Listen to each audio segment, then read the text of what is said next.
हाय दोस्तों, आज मैं आपको बहुत ही अच्छी और छोटी सी स्टोरी सुनाने वाला हूँ जिसे सुनकर आपको थोड़ा बहुत तो जरूर सीखने मिलेगा। और अगर आपको वीडियो अच्छी लगे तो लाइक शेयर सब्सक्राइब जरूर करना। एक घर में दो बच्चे रहते हैं, एक का नाम अविनाश और दूसरे का नाम आकाश।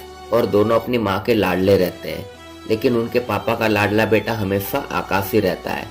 और हमेशा से उनके पापा को अविनाश से ज्यादा आकाश पे भरोसा रहता है, क्योंकि वो घर का छोटा बेटा रहता है और लाडला रहता है।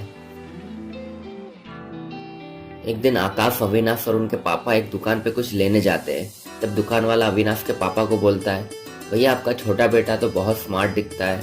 तब उनके पापा बोलते हैं, हाँ मेरा छोटा बेटा बहुत होशियार है, बड़ा वाला बहुत शांत है। और इसी तरह अविनाश को उसके पापा हर किसी के सामने ऐसे ही बोलते थे कि मेरा छोटा बेटा बहुत होशियार है, बड़ा वाला थोड़ा शांत है, उसे जल्दी कोई काम आता नहीं है। फिर एक दिन आकाश के पापा बाहर गए रहते हैं, तो आकाश के पापा आकाश को कुछ पैसे दे के जाते हैं और बोलते हैं,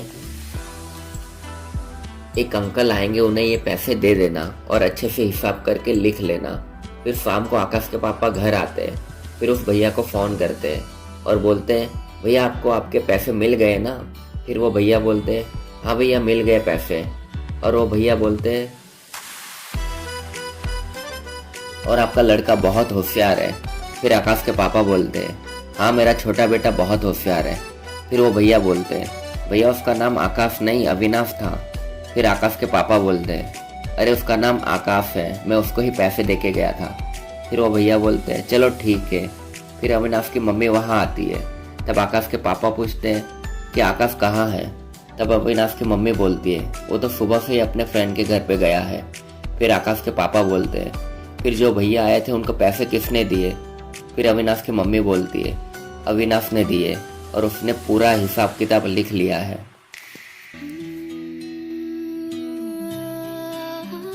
तब अविनाश वहां आता है और अपने पापा को बोलता है, जरूरी नहीं हर स्मार्ट दिखने वाला बच्चा होशियार हो। माना मैं स्मार्ट नहीं दिखता हूँ, लेकिन काम मैं सारे कर लेता हूँ जो जिंदगी में बहुत जरूरी है। फिर अविनाश वहां से चले जाता है। फिर अविनाश की मम्मी बोलती है, माना आकाश आपका लाडला बेटा है, लेकिन अविनाश भी आप ही का बेटा है। आपने अविनाश को हमेशा कोई भी काम के लायक नहीं समझा। आपने हमेशा यही समझा कि आकाश जैसा अविनाश नहीं है।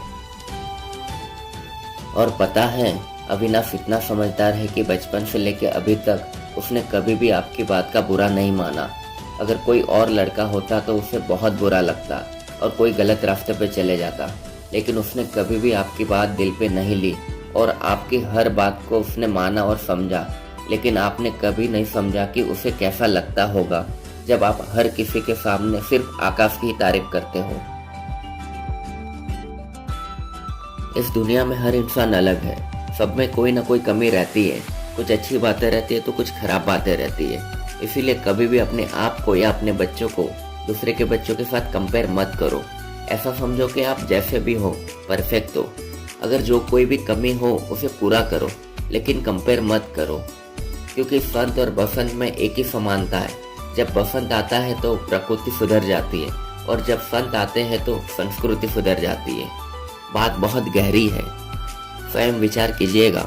जय श्री कृष्ण।